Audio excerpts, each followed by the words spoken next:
students. Today we are going to learn irrational numbers from chapter 2 real numbers of maths 1. So let's see what are irrational numbers. The numbers whose decimal expansion is non-terminating and non-recurring. Now non-terminating means, if we understand with an example. Now understand this, root 2. What is the value of root 2? 1.414 and so on. Now here this value, the value of root 2 is never ending. It continues. Okay, so that means its value is non-terminating. Okay, non-recurring means we don't see a particular pattern here. Here we don't see repetition of digit or repetition of any group of digits. So therefore this is again non-recurring. So we can say this irrational numbers examples are root 2. Here root 2, root 3, root 5, root 7 and so on. But root values of any perfect square numbers are not irrational. For example, root 9. Now root 9 value is 3 and 3 is a rational number. And root 16 is equal to 4. So 4 is a rational number. So these values are all perfect square numbers. Now perfect square numbers root are not irrational numbers. Okay? Prove that root 2 is an irrational number. We will prove this by indirect method.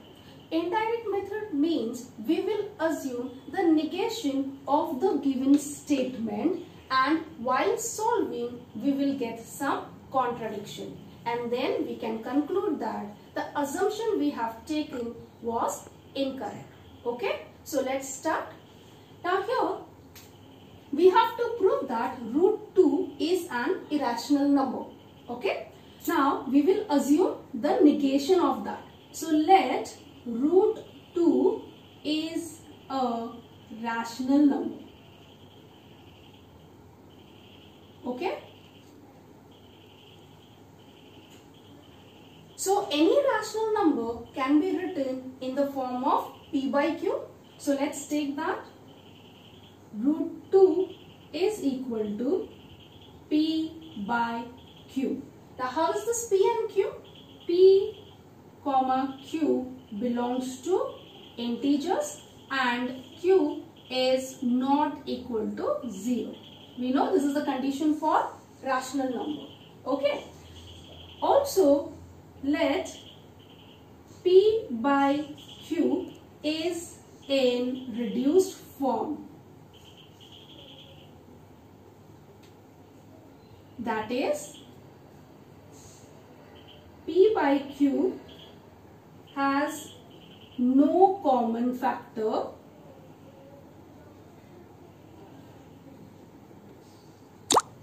except 1.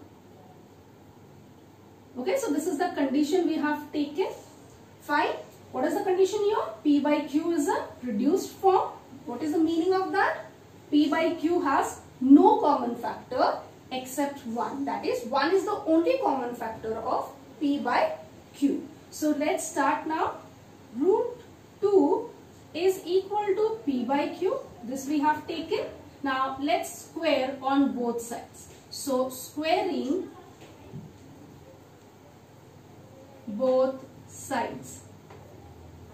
Okay, what will we get after squaring? So root 2 square equals to p by q square. This is what we will get. Now what is root 2 square? It's 2 equals to p square upon q square. Now we'll bring this q square here with 2. So we'll get 2q square is equal to p square. Now from this statement we can see that this p square is a multiple of 2. Okay, that means p square is an even number.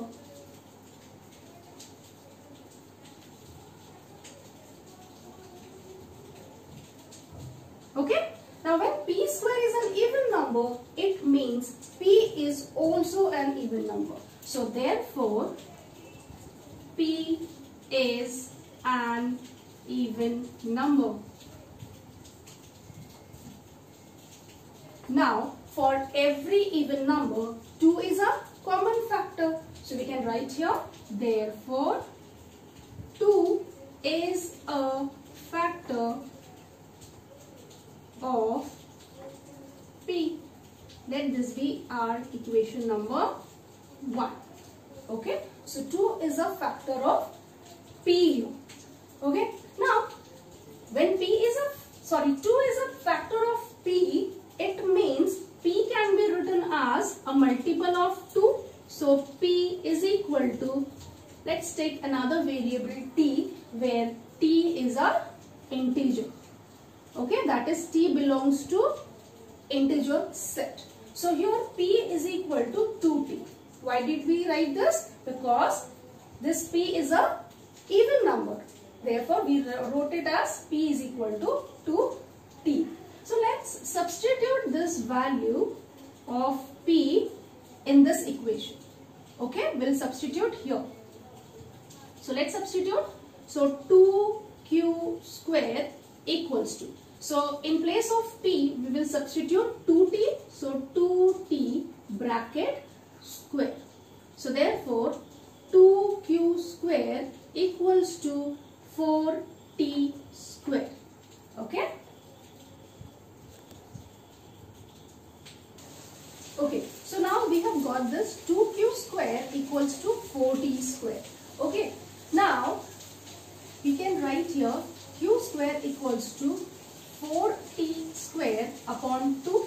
Now 2 ones are 2 twos are. So q square is equal to 2t square. Now see here, q square is equal to 2t square we have got. It means that q square is a multiple of 2. So we can write here q square is an even number. As q square is a multiple of 2, q square is an even number. Now when q square is an even number, q is also an even number. Okay, so therefore q is an even number. So it implies that 2 is a factor of q. Before we have seen that 2 is a factor of p, which was equation number 1. Now let this be equation number 2. Now from 1 and 2, we can say 2 is a common factor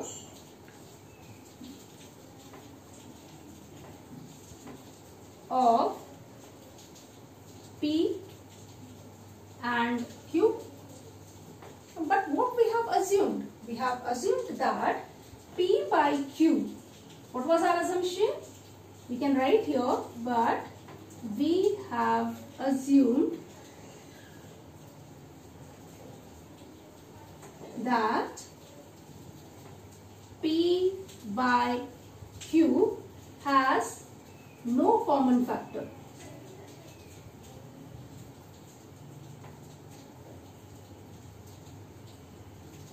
Except 1. Okay, but what are we getting here? That 2 is a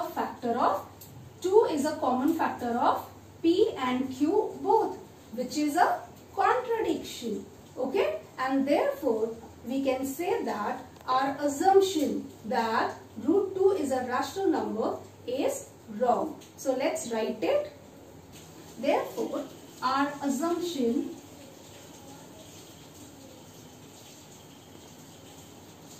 that root 2 is a rational number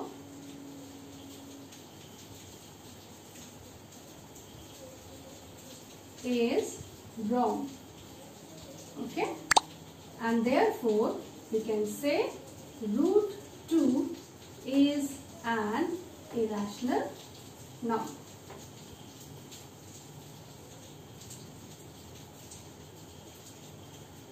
Hope you have understood this proof.